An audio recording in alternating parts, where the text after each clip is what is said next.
Hey guys, my name is Nabiri and it's time for another kicking of the week, and today we're going to be talking about laser kicks.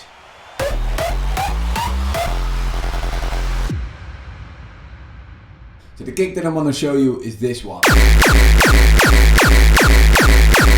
So I was getting another question on how to make laser kicks, and again it's not a type of kick that I make often, so I had to just think a little bit on how I would interpret this kind of kick. Well, I'm really proud how it turned out.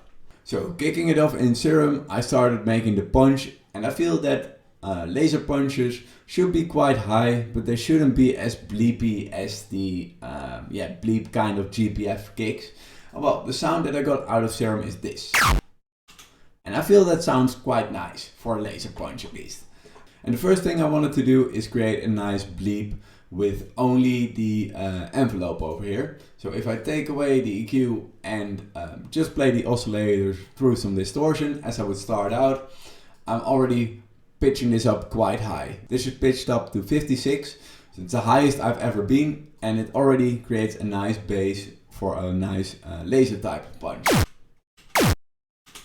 And that just gives us room to shape it with some filter. I'm using the LN12 again, and I'm just using the same LFO to emphasize a little bit of that punch by making the cutoff come down as the punch is playing.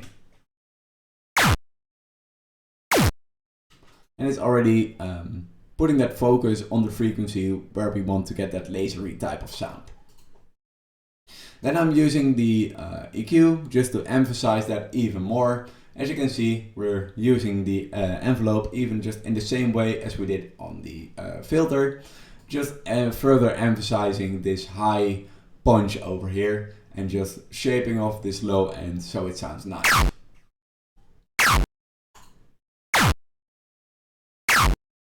So it's creating quite a difference with this EQ on here.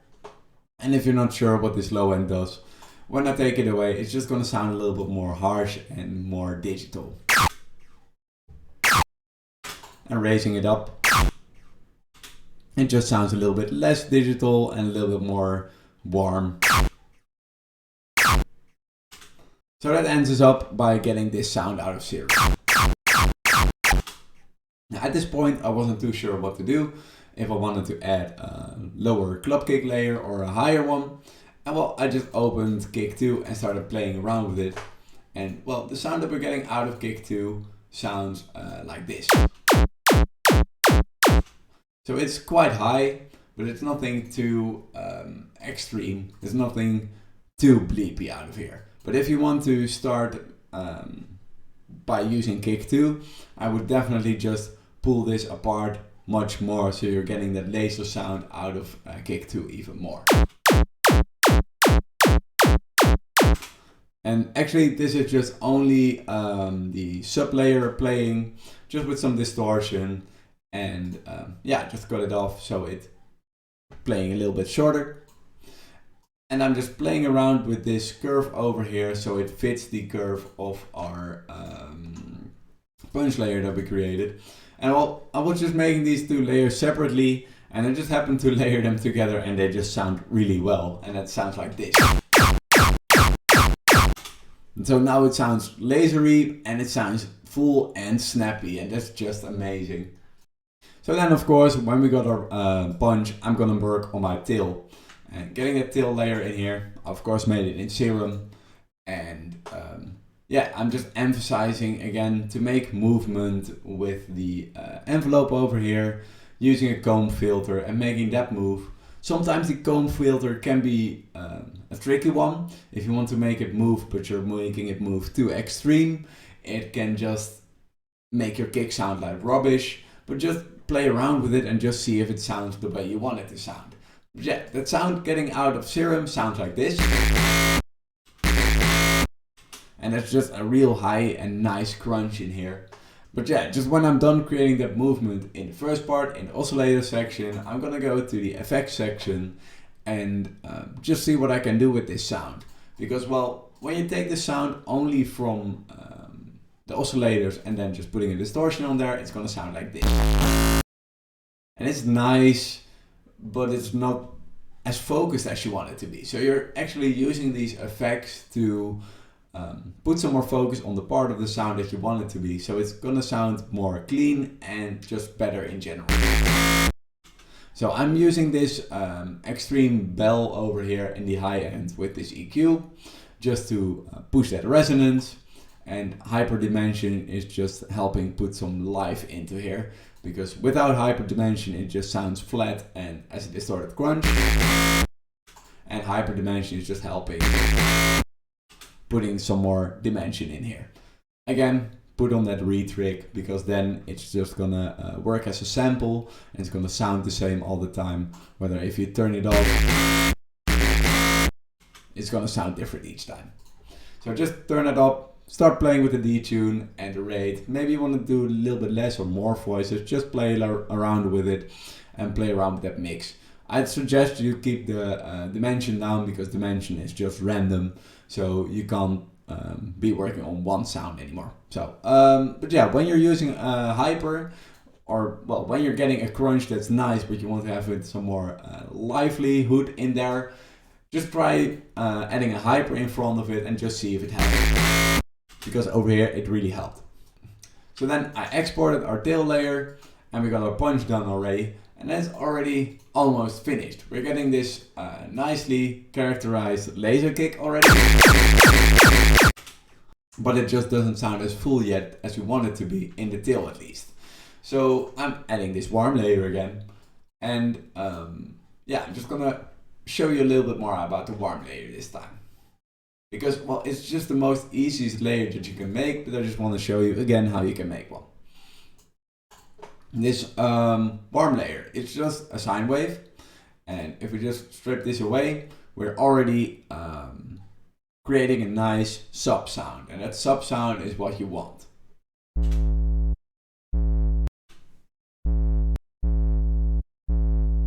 This sub sound is the base for this warm layer. And then we're using this wavetable. Making this wavetable move sometimes can help you create a little bit more movement in that low end, and just sounds, it tends to sound a little bit more natural with hardstyle kicks, because even the low end tends to move around a tiny bit. It's just a wall of sub, but having a little movement in there can just make it sound more natural. I'm using this LFO to create some more of that movement with the filter. And that's just creating that whoop whoop sound that you could hear even in a dubstep type of track. And then I'm adding pink noise, and pink noise is just gonna give it some more crunch. And I don't use this all the time, but when I feel I need a little bit more of a gritty feeling in this, in a warm layer, then I tend to use pink noise or just alpha noise, and just put it in there before the distortion. Also note that I don't filter out the noise, so the noise is just playing clearly and getting pushed by this distortion. Also, the distortion, you don't need to be too gentle with it, but you don't need to push it as hard with a 0 square, just because we're focusing on the low end. And I'm just going to show you, if we do this a little bit less, it's already sounding nice, but it's just keeping the noise a little bit more too much intact. And when we push it a little bit more, it's already getting a nice crunchy sound. But then when we put it to 0 square, it might just push it too much. Way too much actually. And yeah, just when you're making a warm layer, just play around a little bit with this distortion amount, the drive, just in between 50 till 75 would normally be where I'd go, but this time I went a little bit overboard and just went to 90%. So getting that warm layer in here, it sounds like this.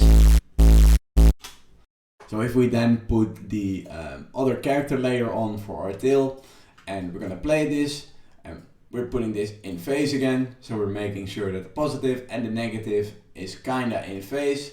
There's these tiny little missteps is alright, we don't need to be that picture perfect, but we don't want it to be out of phase as well, because out of phase sound is just gonna be shit.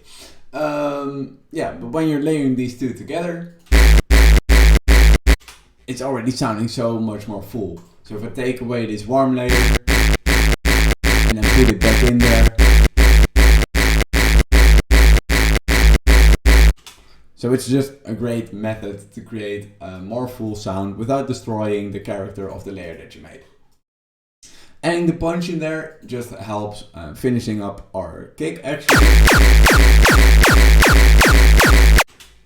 But it's just a little bit too dry. So I added a reverb in there, shaped it up a little bit with some EQ. This reverb is coming from the punch actually. And yeah, I just shaped this up a little bit. Put everything to one bus, push it through a limiter quite much because I mix it down quite low. So if you want to see what I mean with that, when I don't put that limiter on, it's just way too quiet, and that's why I had to push it a little bit more to push it through the scene. And that ends us up with this type of kick.